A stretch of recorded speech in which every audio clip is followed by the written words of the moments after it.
Today, I'm here to talk to you about book series. I have a problem with finishing book series. I am going to make myself finish some series. There are other YouTube videos with the title book series I haven't finished, and those tend to be videos about series that people are not going to finish, that they don't want to finish.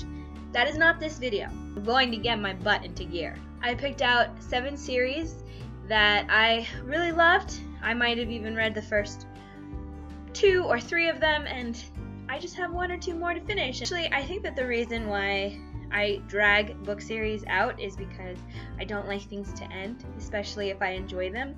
At the same time, letting it drag on too long is not a good thing because then you forget about the characters. The genres span a bunch of different themes, from YA, zombie, apocalypse, to Norwegian crime fiction.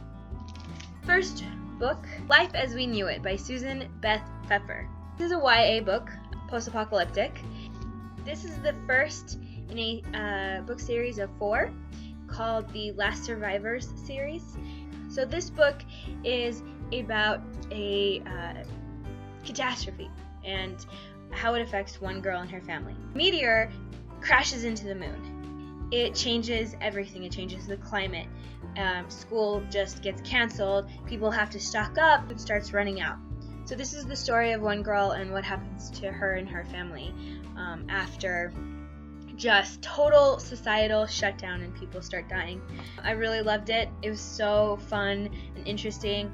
I think that I procrastinated on the second one because the second book is not a continuation of the first one, but it's a different family going through the same time period. The second one should be pretty fun too.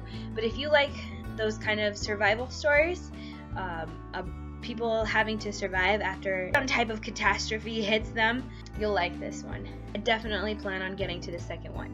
Right. Next series, another post-apocalyptic type YA novel, and this one has to do with zombies. The Forest of Hands and Teeth by Carrie Ryan.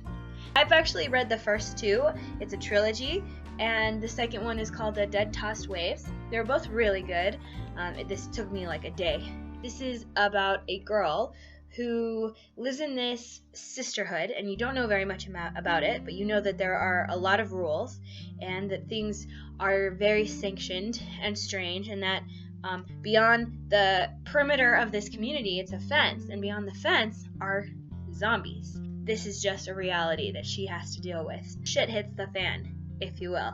This story is about what happens after that. It's really fast-paced, it's a thriller, it's exciting, and it depicts zombies in kind of a novel way.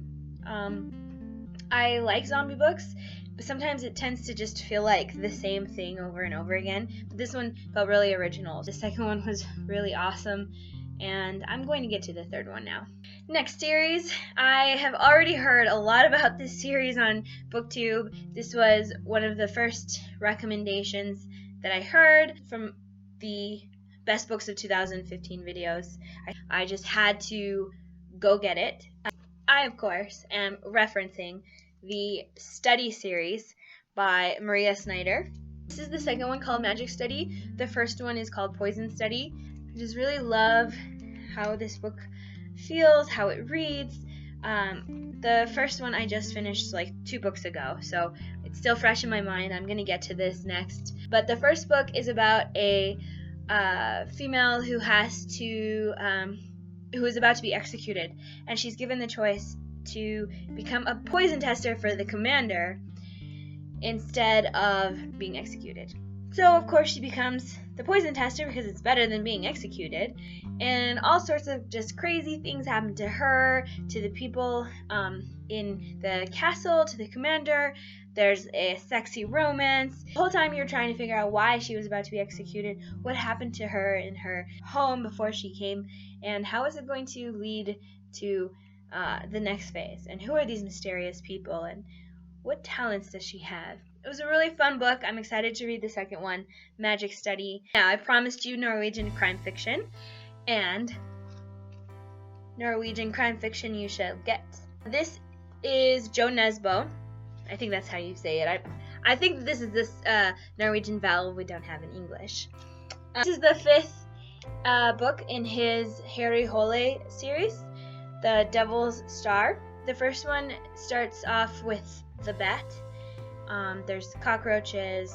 There's Nemesis. Nemesis is number 4. I finished that not too long ago. I love me some Joe Nesbo. The main character is this detective who is an alcoholic.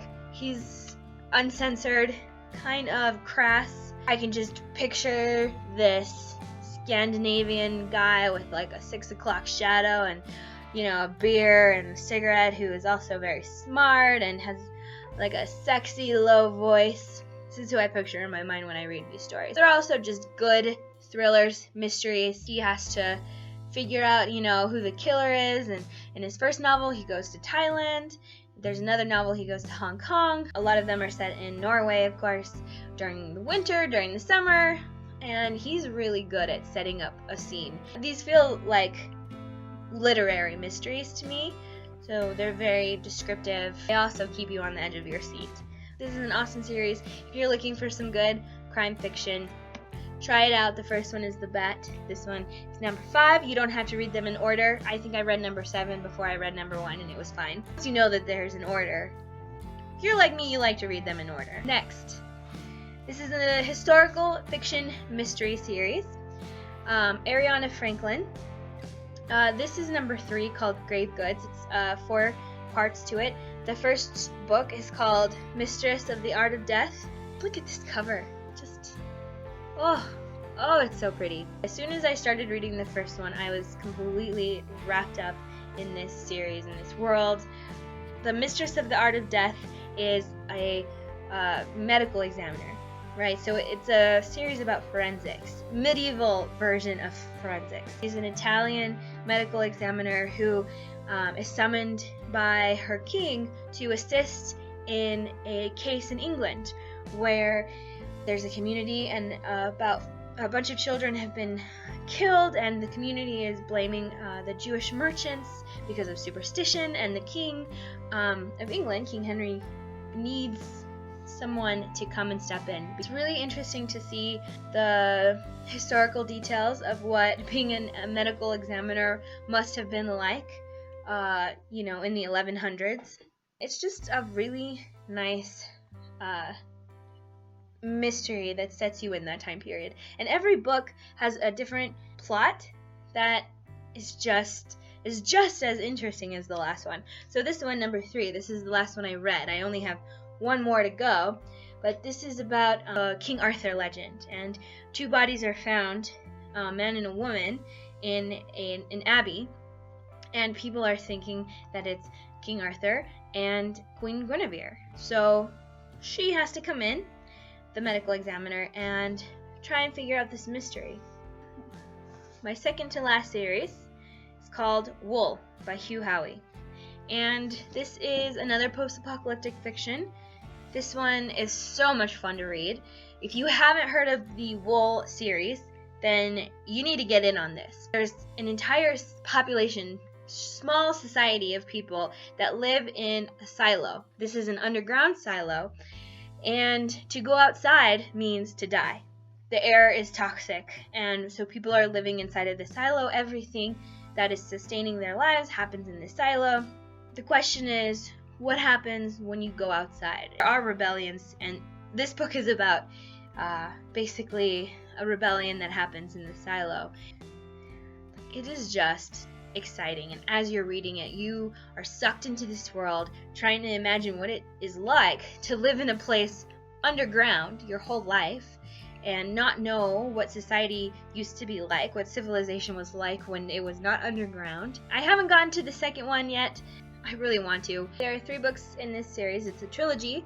The second one is called Shift, and the third one is called Dust. I loved this one so much, I raced through it, that I'm really surprised at myself that I have not yet finished this series. If you like that post-apocalyptic fiction, people trying to survive, this series is the one to go to. I'm gonna finish it. There's one more. I don't have a physical copy of it. This series is awesome. It's YA, it's a gothic series. The first one is called The Madman's Daughter. I've read the first 2, there's 3. This book series is so unique. This series gets its inspiration from a lot of classics like Frankenstein, The Island of Dr. Moreau. It takes you into Victorian England and then onto an island. It's about a girl who her father has disappeared and there are rumors about him, so she's kind of a cast-off in this society. The rumors about these terrible experiments that he did on animals, and you don't know what's true, what's not true, but then she finds out that he's alive, and she goes to an island where he is supposedly at. Weird things happen on this island. The setting, it's tropical, it's humid, there's mystery involved, there's love. It's a cool world. I won't tell you what happens in the second one, but I suggest you read the first one before getting to the second one. There's only one book in the series left, and I am going to read it. The second one is called Her Dark Curiosity. The third one is called Occult Legacy. I'm going to finish it up. That's going to be one of my goals this year, is to finish all of these series and really have fun doing it, because once you get involved in a world, it is so fun.